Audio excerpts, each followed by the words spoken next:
관례에 따라서 대법원장 이석을 말씀하지 않고 지금 민주당 의원들의 질의에 답변하라고 하는 것은 한마디로 대한민국 헌정사에 유례없는 일을 시작하고 있는 거라고 생각을 합니다. 즉시 중지해 주시고 관례에 따라서 이번 법사위 국감을 운영해 주실 것을 부탁드립니다. 법관이 무한 책임을 지는 방식이 무엇이겠습니까? 단 한 번도 법관은 무한 책임 져본 적이 없습니다. 그러니 최소한의 책임은 국회에서 국민들의 대표인 국회의원들이 국민들을 대신해서 이 중차에 대한 사건, 왜 대법원이 대선에 개입했는지 이런 것들에 대해서 질문을 하면 거기에 대해서 답할 의무가 있고 그것이 최소한의 책임을 지는 것입니다. 의사진행 발언 시간은 3분 드리도록 하겠습니다. 네, 신청해 주십시오. 네, 나경원 의원님. 위원장님의 오늘의 모두 발언을 들으면서 심히 헌법 파괴 위원장님의 행태에 대해서 분노를 금할 수 없다라는 말씀을 합니다. 자, 대법원장이 이 모두 발언을 하고 출석하지 않고 증인으로 채택하지 않은 것은 국회 오랜 관례입니다. 그것은 왜 그렇게 했느냐?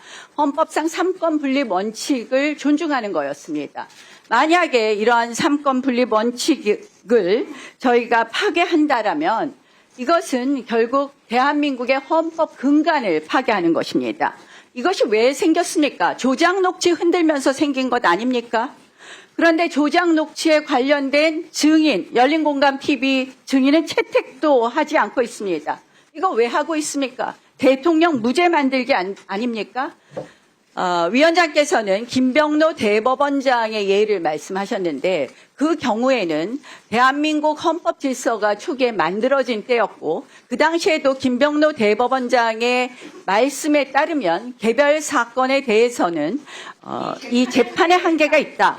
개별 재판에 관여하는 것에 대해서는 질의에 대답할 수 없음을 명백히 하고 있습니다.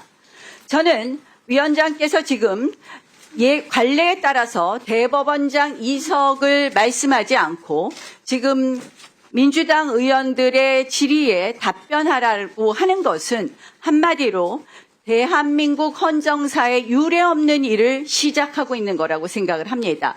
즉시 중지해 주시고 관례에 따라서 이번 법사위 국감을 운영해 주실 것을 부탁드립니다. 만약에 이 위원장님의 논리대로 한다라면 저는 대통령도 상임위 국감에 나와야 되고 국무총리도 나와야 되고 국회의장도 나와야 된다고 생각을 합니다. 그러나 우리가 왜 대통령, 국무총리, 국회의장을 상임위 국감에 부르지 않습니까? 그거는 삼권 분립이라는 기본적인 여러 가지 원칙을 존중하는 것이라고 생각을 합니다. 절대 선출된 권력만이 민주적 정당성을 갖는 것은 아닙니다. 저희는 선출된 권력이지만 헌법적 권력에 의해서 민주적 정당성을 갖는 사법부를 함께 존중해 주실 것을 부탁드리고 오늘 국회 법사위에서 이 헌정사상 전대미문에 기괴한 국감을 진행하시지 말 것을 다시 한번 촉구합니다. 이미 우리 법사위 국감은 헌정사상 그리고 전대미문의 기괴한 국감으로 들어가고 있습니다. 어느 국감에서 제1야당의 간사를 선임하지 않고 진행한 적이 있습니까? 이 전대미문의 기괴한 국감 즉시 중단해 줄 것을 촉구합니다. 네, 김용민 의원님 의사진행 발언해 주십시오.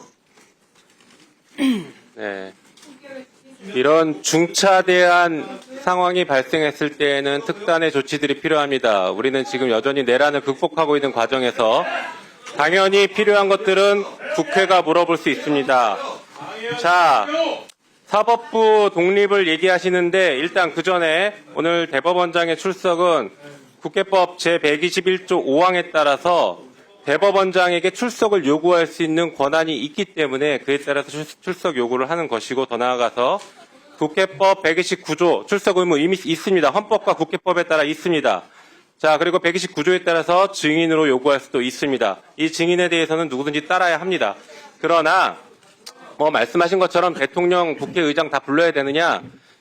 보십시오. 이렇게 중대한 상황이 발생했지 않습니까? 대법원의 전원합의체 판결이 대선에 개입했다라는 이 의혹이 너무나 크게 제기되고 있기 때문에 당연히 불러야겠죠.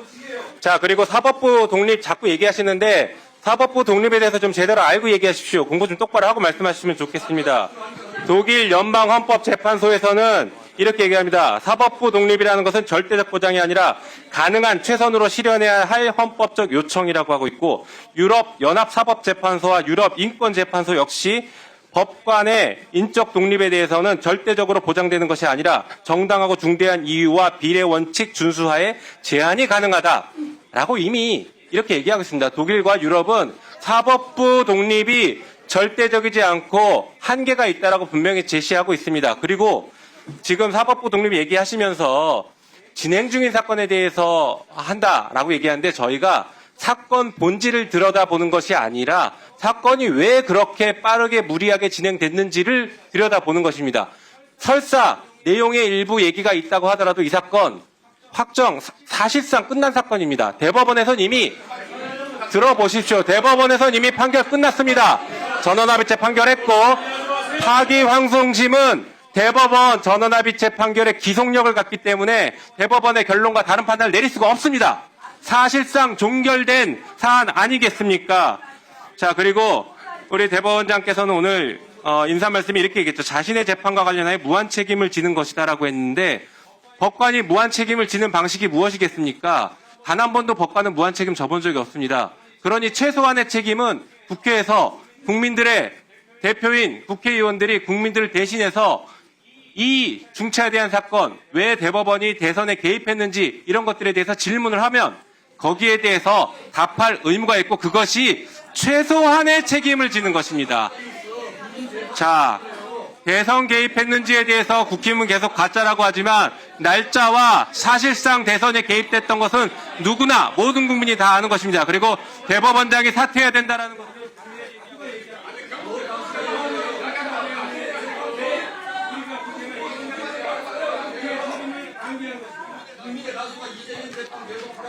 네. 조용히 해주세요. 조용히 해주세요. 곽규택 의원님 조용히 해주세요. 시끄럽게 한 사람 보고 조용히 하라고 하는 거예요. 초등학생입니까? 신동우 의원님 조용히 해주세요. 곽규택 의원님 2명 경고합니다. 조용히 해주세요.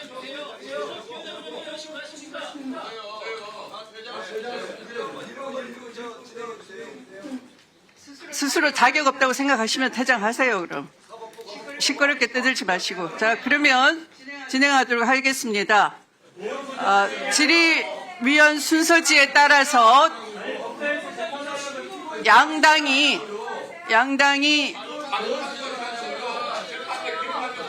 질의위원 순서지에 따라서 진행하도록 하겠습니다. 그러면 비교섭 단체인 최혁진 의원님부터 진행해 주시기 바랍니다. 의사진행 발언 오늘 얻지 않고 함부로 말씀하지 마세요.